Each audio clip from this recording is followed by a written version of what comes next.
नमस्कार साथियों, स्वागत है आपका हमारे इस YouTube channel mission RS digital classes पर। तो देखिए, पिछली क्लास के अंतर्गत हमने राजस्थान नगरपालिका अधिनियम 2009 की महत्वपूर्ण धाराओं के बारे में पढ़ा था। और मैं माफ़ी चाहूँगा कि पिछले 2 दिनों से है जो कि आपकी क्लास नहीं आ पाई, इसलिए। और शुरुआत करते हैं आज की क्लास की। और इससे पहले एक मोटिवेशन कोड की, जिसमें उबाल हो ऐसा खून चाहिए, जीत के खातिर जुनून चाहिए, ये आसमान भी आएगा ज़मीन पर, बस इरादों में ऐसी गूंज होनी चाहिए। तो दोस्तों, इस परीक्षा की तो क्या औकात है जो आपको हरा पाएगी। अब की बार सिलेक्शन लेना है, अब की बार है जो कि माँ बाप का सपना पूरा करना है। ठीक है दोस्तों, तो पढ़ते हैं हम राजस्थान नगरपालिका अधिनियम की जो महत्वपूर्ण धाराएं हैं उनके बारे में। कि धारा 202 भवन से प्रणाली और जल निकासी किस प्रकार होती है। हम देखते हैं कि राजस्थान नगर पालिका के अंतर्गत जो शहरी क्षेत्र आते हैं उनमें है जो कि किसी भी भवन का निर्माण या फिर पुनर्निर्माण करना, या किसी भवन को पुनर्निर्माण के पश्चात काम में लेने से पूर्व भवन का आकार या फिर सामग्री या जल निकासी की व्यवस्था को ठीक से सुनिश्चित करना होगा। और भवन की दूरी नगर पालिका की नाली से है जो कि 50 फुट से अधिक दूरी पर न हो, ऐसा कहा गया है इस धारा में। और अगर इन निर्देशों का पालन नहीं किया जाएगा तो है जो कि 2000 से 5000 रुपये तक का जुर्माना भी भुगतना पड़ सकता है। ठीक है, तो धारा 202 भवन से और प्रभावी जल निकासी है उनके बारे में हमें बता दिया गया है। अगली धारा है 203, जिसके अंतर्गत हम पढ़ेंगे भवनों या भूमियों के स्वामित्वों और अधिभोगियों का नगर पालिका की नालियों में उत्सारण करने का अधिकार। यानी नगर पालिका के भीतर जो भूस्वामी या भवन के मालिक हैं उन मालिक को है जो कि नियमों के अधीन रहते हुए नगर पालिका से लिखित अनुज्ञा प्राप्त कर अपनी नाली नगर पालिका की मल है नालियों हैं उनमें गिराने का हकदार होगा। ठीक है, लेकिन इससे पहले है जो कि नगर पालिका से प्राप्त लिखित अनुज्ञा लेनी होगी। लिखित है जो कि हस्ताक्षर स्वरूप है जो कि अनुज्ञा लेनी होगी। ठीक है, अगली हम बात करते हैं धारा 204, जिसके अंतर्गत हम पढ़ेंगे मल और वर्षा जल की नालियों का किस प्रकार पृथककरण होता है उनके बारे में पढ़ेंगे। जो यानी अर्थात वर्षा जल के लिए बनाई गई जो नालियां हैं, ठीक है, उनको घनोत्पादक पदार्थ और मल के लिए बनाई गई नालियाँ पृथक होगी, यानी अलग अलग होगी। यानी हम धारा 204 के अंतर्गत ये समझ सकते हैं कि मल और वर्षा जल की जो नालियाँ होती है वो नालियाँ अलग होगी। और है जो कि यानी वर्षा जल की जो नालियाँ होती है ना, जो वर्षा में जो वर्षा होती है तभी है जो कि जो बहकर नाले आते वो अलग होंगे। और मल निकासी के लिए बनाई गई नालियाँ हैं या फिर कोई अन्य पदार्थ है, ठीक है, वो पदार्थ है जो कि उन पदार्थों के लिए है जो कि अलग नाली बनाई होगी। यानी कहने का मतलब यही है कि वर्षा जल और मल निकासी के लिए नालियाँ अलग होगी, एक साथ नहीं होगी।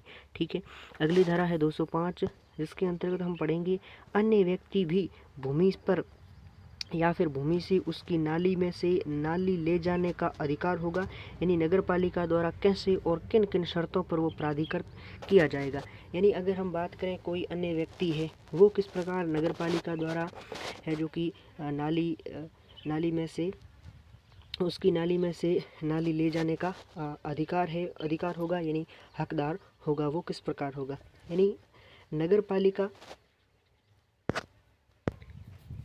पालिका लिखित आदेश द्वारा नाली के रखरखाव और मरम्मत और उनकी सफाई आदि की शर्तों के अधीन नगर पालिका से जो नाली ले जाने के लिए जो प्राधिकृत कर सकेगी। और उक्त कार्य निर्माण सूर्योदय एवं सूर्यास्त के बीच संपादित होंगे। कौन कौन से कि इसी प्रावधान में नाली का रखरखाव, मरम्मत और फ्लशिंग और सफाई भी सम्मिलित है। ठीक है, अगली धारा है 206, जिसके अंतर्गत हम पढ़ेंगे कि संक्रमण किस प्रकार किया जाना है। अर्थात धारा 205 के अधीन किए जाने वाले सभी कार्य यानी जितना शीघ्र हो निष्पादित किया जाएगा।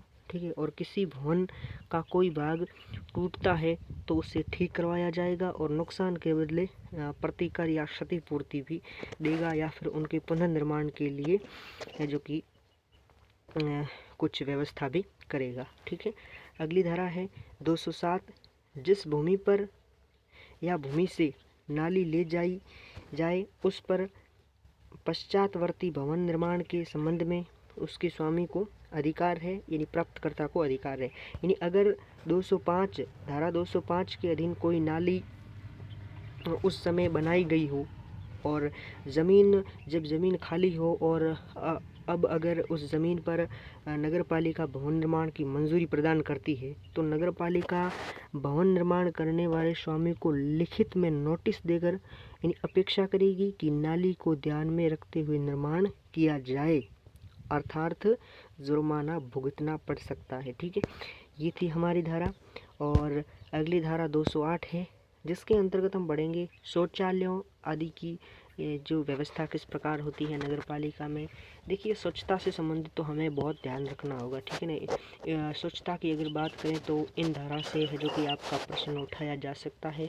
एक तो स्वच्छता से संबंधित और एक है जो कि महामारी से संबंधित है, वो किस प्रकार व्यवस्था करवाई जाती है। ये सभी, हालांकि सभी धाराएं महत्वपूर्ण है, लेकिन 2-4 धाराएं कुछ ऐसी है जो आपको 2-3 बार कम से कम पढ़नी चाहिए, ठीक है। नगर पालिका को लगता है कि अतिरिक्त शौचालय किसी भवन या भूमि पर बनाए जाने चाहिए, ठीक है। और या फिर हम बात करें कि विद्यमान जो शौचालयों के स्थान पर फ्लश शौचालयों की व्यवस्था की जानी चाहिए या नगर पालिका लिखित नोटिस द्वारा ऐसा कर सकेगी। और 20 से अधिक श्रमिक या फिर कार्मिक जहां कार्य करते हैं वहां प्रबंधक मूत्रालयों व शौचालयों की स्थापना करने का लिखित नोटिस देगी। और शौचालय या मूत्रालय उचित रूप से ढके हुए होने चाहिए, छत होनी चाहिए उस पर और चारों ओर से वो ढके हुए होने चाहिए, ठीक है। और शौचालयों से निष्ठा नगर पालिका की या फिर उसकी प्राइवेट नाली में बहाने की अनुमति नहीं दी जाएगी। और इन नियमों का उल्लंघन करने पर 1 मास में या फिर 2 मास तक सादा कारावास भी भुगतना पड़ सकता है और जुर्माना 2 से 5,000 रुपये तक का होगा, ठीक है। अगली हम बात करें धारा 209 की, और जिसके अंतर्गत है कारखानों, विद्यालयों और सार्वजनिक स्थानों में तहारत या फिर मूत्रालयों का निर्माण किस प्रकार होता है। यानी हम बात करें कि नगर पालिका विद्यालयों, अस्पतालों, बाजारों या सिनेमा हॉलों आदि जो सार्वजनिक स्थल होते हैं उन पर मूत्रालयों व शौचालयों की स्थापना करेगी और नोटिस भी दे सकेगी, ठीक है। और समय समय पर स्वच्छता और स्वास्थ्य के कदम उठाएंगी और जुर्माने की राशि पर 10 से 20,000 रुपये तक का जुर्माना भी हो सकता है, ठीक है, अगर इन नियमों का अनुपालन किया तो। अगली धारा 210 है, शौचालयों आदि में परिवर्तन करने व उनकी मरम्मत करने और उनको ठीक दशा रखने पर जो ठीक दशा में रखने पर कौन कौन से खर्चे आते हैं। यानी ऐसा शौचालय या नालियाँ जो गृह नालियाँ होती है, जब तक कि वे नगर पालिका के खर्चे से न बनाई गई हो, उनका खर्चा रख रखाव उस स्वामी द्वारा यानी उस व्यक्ति द्वारा किया जाएगा। और अगर ऐसे शौचालयों या फिर मूत्रालयों को साफ सुथरा नहीं रखा जाएगा तो नगर पालिका लिखित नोटिस द्वारा उसे बंद करने का आदेश भी दे सकेगी और बंद नहीं किया तो जुर्माना तो आपको पता ही है, ठीक है। अगली धारा है 211, यानी विद्यमान प्राइवेट नालियों को बंद करने की शक्ति। यानी नगर पालिका को ऐसा लगता है कि नगर पालिका के भीतर स्थित किसी भवन या फिर भूमि के जल निकास के लिए पर्याप्त व्यवस्था ना हो तो नगर पालिका ऐसी मल नाली को बंद भी कर सकती है, ठीक है। और अगली धारा है 212, अप्राधिकृत रीति से पुनर्निर्मित या फिर जारी रखी जाने वाली मल नालियों के संबंध में कौन कौन सी शक्ति है। यानी कोई भी नगर पालिका सीमाओं के भीतर नगर पालिका की समाप्ति के बिना अथवा उनके आदेशों के उपबंध जो होते हैं उनके प्रतिकूल हो तो नगर पालिका ऐसे व्यक्ति को लिखित नोटिस द्वारा किसी निर्माण नाली, शौचालय या फिर नलकूप जैसा भी नगर पालिका उचित समझे और नष्ट, संशोधित या फिर परिवर्तन करने का आदेश भी दे सकती है। और अनुपालना नहीं करने पर 1000 से 2000 रुपये का जुर्माना होगा। ठीक है। अगली धारा है 213, जिसके अंतर्गत हम पढ़ेंगे नगर पालिका की नालियों आदि का अतिक्रमण किस प्रकार होता है। यानी हम बात करें कि कोई भी व्यक्ति नगर पालिका की पूर्व अनुमति के बिना कोई नाली बनाता है तो जुर्माना 10,000 रुपये तक का हो सकता है। और नगर पालिका की किसी नाली के ऊपर बिना नगर पालिका की लिखित सम्मति के कोई भवन निर्माण या पुनर्निर्माण नहीं किया जाएगा। ठीक है। अगर निर्माण किया नगर पालिका की नाली के ऊपर तो आपको सजा भी भुगतनी पड़ेगी और इसके लिए जुर्माना भी भुगतना पड़ेगा। ठीक है। तो भाई शहरी क्षेत्र में रहना तो बहुत मुश्किल काम हो गया है ना। चलो, हो गया क्या, मुश्किल काम था और मुश्किल काम रहेगा। वैसे तो नगर पालिका होती है वो एक हमारे ही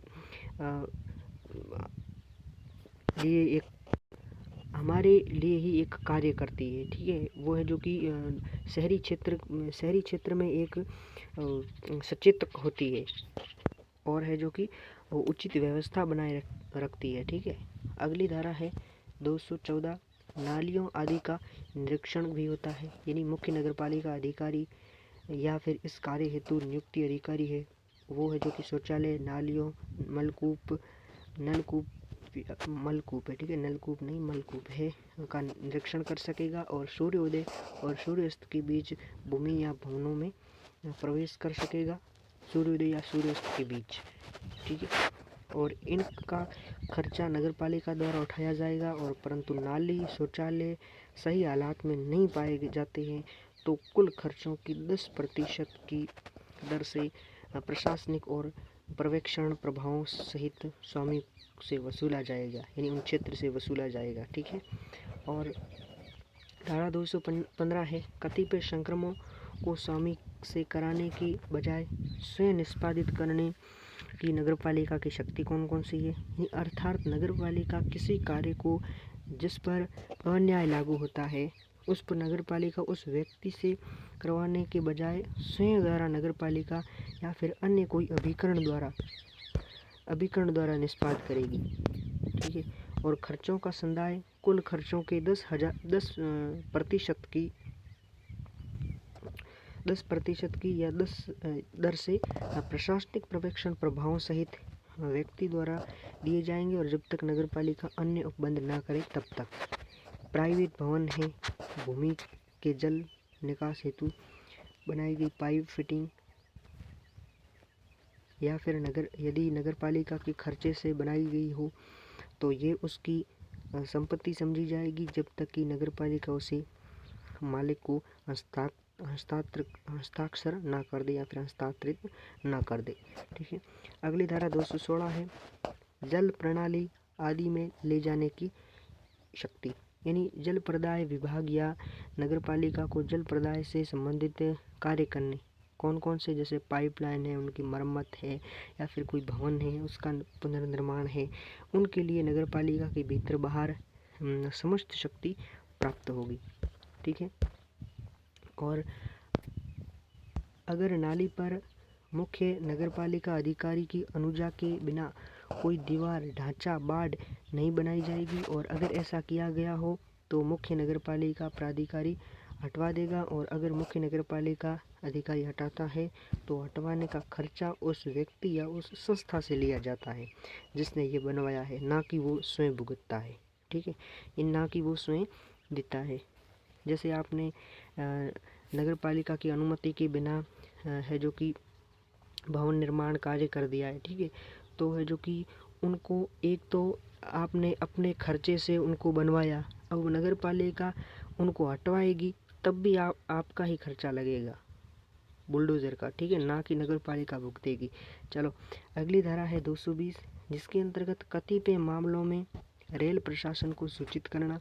जैसे यदि मुख्य नगरपालिका अधिकारी रेलवे लाइन के आर पार कोई पाइपलाइन ले जाना चाहता है तो रेलवे प्रशासन को सूचित करना होगा उन्हें।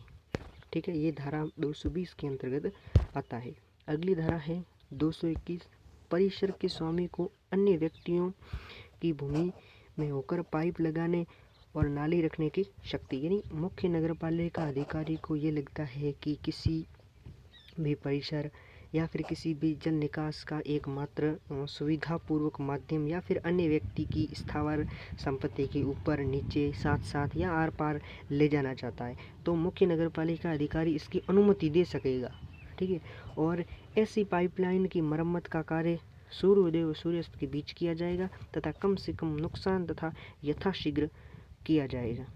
ठीक है, उसमें यानी नुकसान कम पहुंचाएगा और जितना जल्दी हो सके उतना उसका निर्माण भी किया जाएगा। ठीक है, अगली धारा 222 है, यानी दायी व्यक्ति को नोटिस देने के पश्चात मुख्य नगरपालिका अधिकारी की कार्यों निष्पादित करने की शक्ति। यानी हम बात करें कि मुख्य नगरपालिका अधिकारी है या फिर नगरपालिका क्षेत्र के भीतर जल निकास कार्य करना हो, ठीक है, या फिर मल वाहन आदि कार्य करने के लिए पहले ऐसे व्यक्ति को अवसर देने के पश्चात कार्य निष्पादित करवाएगा। ठीक है, तो ये चीज़ आप ध्यान रखना। ठीक है, अगली धारा 223 है, कार्य का अनुज्ञप्तिधारी प्लम्बर द्वारा किया जाना। यानी हम बात करें कि नगरपालिका प्लम्बर के रूप में ऐसे व्यक्ति को लाइसेंस प्रदान करेगी तथा ऐसे व्यक्ति के पास तकनीकी योग्यताएं हैं या फिर अनुभवन होना चाहिए तथा प्लम्बर के अलावा अन्य व्यक्ति से कार्य नहीं करवाया जाएगा, परंतु मामूली प्रकृति के कार्य हेतु मुख्य नगरपालिका अधिकारी अन्य व्यक्ति की अनुमति भी दे सकता है। ठीक है, अगली धारा 224 से कतिपय कार्यों का प्रतिषेध है। यानी हम बात करें कतिपय कार्य कौन कौन से, जैसे नगरपालिका जो कि का मुख्य अधिकारी होता है उनकी अधिकारिता के अधीन नगरपालिका की संपत्ति को नुकसान नहीं पहुंचाया जाएगा। नाली मल नालियों या फिर हम बात करें कि जो कूड़े कचरे है, ठीक है, उनमें कूड़ा कचरा नहीं डाला जाएगा और जल के लिए स्थानों पर स्नान नहीं किया जाएगा अर्थात प्रदूषित नहीं किया जाएगा। और अगली धारा 225 है, मलवाही संक्रमणों की प्रवर्तन और रखरखाव का सौंपा जाना और मल वहन के प्रभावों का बिल बनाना और उनका संग्रहण करना। यानी नगरपालिका मल वहन कार्य को किसी अभिकरण को या फिर किसी प्राइवेट संस्था को सौंपा जा सकता है। और अगली धारा है, ठोस और अपशिष्ट और उनके स्तन के संबंध में नगरपालिका के कौन कौन से कर्तव्य बनते हैं। यानी हम बात करें कि नगरपालिका क्षेत्र के भीतर ठोस या अपशिष्ट प्रबंध का कार्य करेगी और नगरपालिका या तो स्वयं या फिर अन्य कोई अभिकरण है यानी एजेंसी है उनके द्वारा घर घर से कचरा संग्रहण, होटल, कार्यालयों या फिर वाणिज्यिक क्षेत्रों में कचरा ठोस अपशिष्ट प्रबंध कार्य करवाएगी। ये तो हम देखते ही है वैसे शहरी क्षेत्रों में। ठीक है, अगली धारा है 227, ठोस अपशिष्टों का प्रबंधन और हस्तन और बिल बनाने और प्रभाव संग्रहण का सौंपा जाना। यानी हम बात करें कि नगरपालिका ठोस अपशिष्टों का संग्रहण और भंडार परिवहन के लिए प्रभार यानी शुल्क उद्गृहित किया जाएगा और मुख्य नगरपालिका अधिकारी नगरपालिका के पूर्व अनुमोदन से बिल बनाने और उपरोक्त प्रभार के संग्रहण का कार्य अन्य अभिकरण को सौंपा जा सकता है। ठीक है, अगली धारा है 228, ठोस अपशिष्ट का नगरपालिका की संपत्ति होना। यानी जैसे हम बात करें कि नगरपालिका जो कि ठोस अपशिष्ट हेतु स्थान संग्रहित या फिर समस्त ठोस अपशिष्ट है वो नगरपालिका की संपत्ति के होंगे और नगरपालिका जैसा वो उचित समझे उनका व्यवहार वैसा ही करेगी। अगली धारा 229 है, जिसके अंतर्गत ठोस अपशिष्टों के व्ययन और अंतिम व्ययन के लिए स्थानीय भी तो करना जरूरी है। वो किस प्रकार होता है, जैसे हम बात करें कि नगरपालिका या तो स्वयं या फिर अन्य किसी अभिकरण के माध्यम से ठोस अपशिष्टों का नगरपालिका क्षेत्र के भीतर या फिर क्षेत्र के बाहर से उपयुक्त समझे व्ययन करा सकेगी, जैसा उपयुक्त समझे वो वैसा करेगी। ठीक है, अगली धारा 230 है, परिश्रमों के स्वामियों और अधिभोगियों का ठोस अपशिष्टों का ठोस अपशिष्टों के उत्पन्न होने के स्रोत पर भंडार करने का कर्तव्य कौन कौन सा है। यानी इसका अर्थ है कि नगर पालिका क्षेत्र की समस्त भूमि व भवनों में उनके मालिक द्वारा नियमित सफाई व्यवस्था सुनिश्चित की जाएगी और कचरा पात्रों का सही प्रबंधन किया जाना होगा उन्हें। ठीक है, अगली धारा है 231, जिसके अंतर्गत है सहकारी आवासन सोसाइटी या फिर अपार्टमेंट स्वामी का संगम आदि पर कौन कौन से उनके कर्तव्य बनते हैं। यानी जो बात धारा 230 में है उल्लेखित है, ठीक उसी प्रकार औद्योगिक भवन अपार्टमेंट मालिकों का कर्तव्य है कि अपशिष्ट प्रबंधन करे।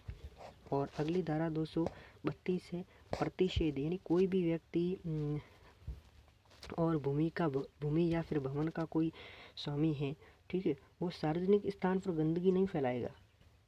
और अगली धारा 233 है, इसके अंतर्गत हम देखेंगे कि मार्गों को गंदा करने का कोई ठोस अपशिष्ट जमा करने या फेंकने के लिए दंड है, वो कौन कौन से दंड प्रावधान है। देखिए, जैसे कोई भी व्यक्ति सार्वजनिक स्थान को गंदा कर रहा है या फिर कूड़ा करकट जमा करता है तो जुर्माना 500 रुपये का होगा। ठीक है, तो ये थी आज की क्लास हमारी, और ये है विशेष आपके लिए ईओ और आरओ का B part complete PDF notes है। अगर आपको चाहिए तो इन नंबरों पर कांटेक्ट कर दीजिए, आपको पीडीएफ प्राप्त हो जाएगी। और अगर आपके फ़ोन से डिलीट हो जाती है, ठीक है, तो है जो कि आपको दोबारा फ्री में आप जितनी बार चाहोगे उतनी बार आपको भेज दी जाएगी। प्राइस 199 रुपये से हमने मात्र 51 रुपये कर दी है। ठीक है दोस्तों, अगर अच्छी लगे आपको पीडीएफ नोट्स तो ले लेना। धन्यवाद, जय हिंद। मिलते हैं नेक्स्ट वीडियो में, नेक्स्ट क्लास में। तब तक के लिए जय हिंद, जय भारत।